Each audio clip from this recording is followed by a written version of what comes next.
আপনার ঘরে যদি সন্তান থাকে আর সেই সন্তানরা যদি অসুস্থ হয়ে যায়, তাহলে একটা মার কি যে খারাপ লাগে সেটা আজকে এই ভিডিওতে শেয়ার করব। আসসালামু আলাইকুম এভরিওয়ান, কেমন আছেন? আলহামদুলিল্লাহ, আমি ভালো আছি। আজকে অনেক দিন পর ভিডিও আপলোড করব, কারণ হচ্ছে আমি অনেক দিন নিজেও অসুস্থ, আমার বাচ্চারা অসুস্থ। এর আগে আমি ভিডিও দিয়েছি, আসলে লং ভিডিওর কথা বলতেছি, কারণ আমি এতটাই অসুস্থ যেটা আসলে কেউ না দেখলে আমাকে বিশ্বাস করবে না। তো যাই হোক, আল্লাহর রহমতে একটু সুস্থ হয়ে উঠছি, আর আমার বাচ্চারাও একটু সুস্থ হয়ে গেছে, যার কারণে আমি এখন ভিডিওটা করছি। তো এই যে অনেকেই অনেকভাবে অনেক রকম রোজার মানে রোজা নিয়ে অনেক আসলে রোজা একটা আনন্দের মুসলমানদের জন্য, আমারও আনন্দের, কিন্তু আমার বাচ্চারা অসুস্থ হওয়াতে আমরা আমার পুরো পরিবারটা আর কি সবাই অসুস্থ, যার কারণে রোজার যে আনন্দটা সেটা উপভোগ করতে পারিনি। তো মনে করলাম অসুস্থতা কাটিয়ে উঠছে, এখন একটু আনন্দ উপভোগ করি। তো যাই হোক, এই যে মনে করেন যে অসুস্থতা কাটলো, আমার বাচ্চাদের যেহেতু ডায়রিয়া হয়েছিল, আমার বাচ্চাদেরকে আমি কোনো কিছুই খাওয়াইতে পারতাম না, একমাত্র সাদা ভাত, যাও আর হচ্ছে আপনার কলা ভাজি, এটাই ছিল তাদের খাওয়া। তো তারা একটু সুস্থ হয়েছে, আমি নিজেও একটু সুস্থ হয়েছি। তো মনে করলাম আজকে একটু পোলাও আর গরুর গোশত রান্না করব। আর আপনার ভাজা পোড়া একটু কমই খাই, তারপরেও ইফতার না হলে হয় না, টুকটাক ইফতার করাই হয়। আমি বেশি ঝামেলায় যাই না, কারণ আমার রান্নাটা কমই করি, ইফতারের ঝামেলা কমই করি, রান্নাটা তো করাই লাগবে। তো মনে করলাম রান্নাও করি আর আপনাদের সাথে আমার সুখ দুঃখের কথাগুলোও বলি।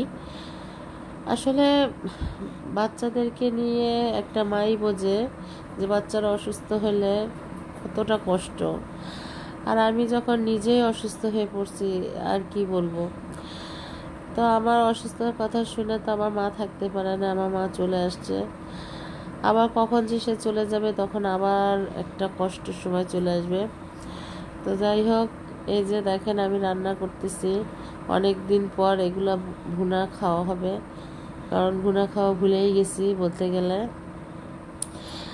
তো সবাই বাচ্চাদের জন্য আপনারা দোয়া করবেন, কারণ বাচ্চারা হচ্ছে ফেরেশতা, আর তারা অসুস্থ হলে কোনো কিছুই ভালো লাগতেছিল না। আর মনের দিক থেকে আসলে অনেক ভেঙে পড়ছিলাম যে একটা না, দুইটা না, চারটা বাচ্চা অসুস্থ, নিজেও অসুস্থ, হাজব্যান্ডটাও অসুস্থ হয়ে পড়লো আর কি, সব মিলায় আর কি কি বলবো। তারপরে এই যে আমার ছেলেটা, আমি যখনই রান্না করি ওর এসে নানান প্রশ্ন থাকে আমার কাছে, তুমি কি করতেছো, তুমি কি রান্না করছো, আমি এটা খাবো, আমি ওইটা খাবো, আমাকে দাও।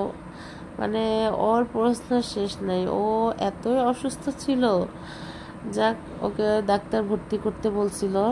তা আল্লাহর অশেষ রহমত যে ওকে অ্যান্টিবায়োটিক দেওয়া হয়েছে, ও ঘরেই আর কি। ডাক্তারকে বললাম ছোট বাচ্চা, তো বলতেছে আপনারা আজকে রাতটা দেখে সকালে ভর্তি করেন।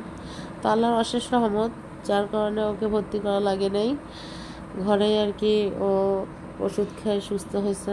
তারপর আমার এই মেয়েটা অসুস্থ, ও ঘুম থেকে উঠে আসছে, এই যে ওকে আমি দেখতেছি, ও আসলে আমাদের তাকাচ্ছে না, ও খুবই অসুস্থ। তো এখন সুস্থের দিকে আসতেছে। তারপরে একটা তরমুজ নিয়ে আসছিল, যেটা দেখে আমি ভিডিওটা করলাম, কারণ যে দাম বাংলাদেশে ফলের যদি এরকম দাম থাকে, আমরা মধ্যবিত্ত ফ্যামিলির লোকেরা কিভাবে এই ফল খাবো, এটা তো একটা চিন্তার ব্যাপার। অন্যান্য দেশে রোজা আসলে সব কিছুর দাম কমে যায়, আর আমরা এমন দেশে বসবাস করি যে সব কিছুর দাম বেড়ে গেছে। তো তারপর যাই হোক, আমি রান্না করতেছিলাম, মেয়েটাকে বললাম তুমি একটু ওদেরকে নাও। দেখেন আমার বড় মেয়েটা ওদেরকে নিয়ে দোল খাওয়াচ্ছিল। তো আমি বললাম তোমাদের একটু ভিডিওটা করি। আর আমি আরেকটা লুকে লুকে ভিডিও করছি, আমার ছেলের বাবার সাথে নামাজ পড়তেছিল, যদিও ভিডিওটা দেওয়া মনে হয় ঠিক হয়নি, আসলে এটা মানুষ দেখানোর জন্য না, আমি দিছি, ওর বাবাও জানে না। তো এই যে ভিডিওটা করলাম। তো আপনারা সবাই আমার বাচ্চার জন্য দোয়া করবেন, আমাদের জন্য দোয়া করবেন, সবাই ভালো থাকবেন, সুস্থ থাকবেন, আল্লাহ হাফেজ।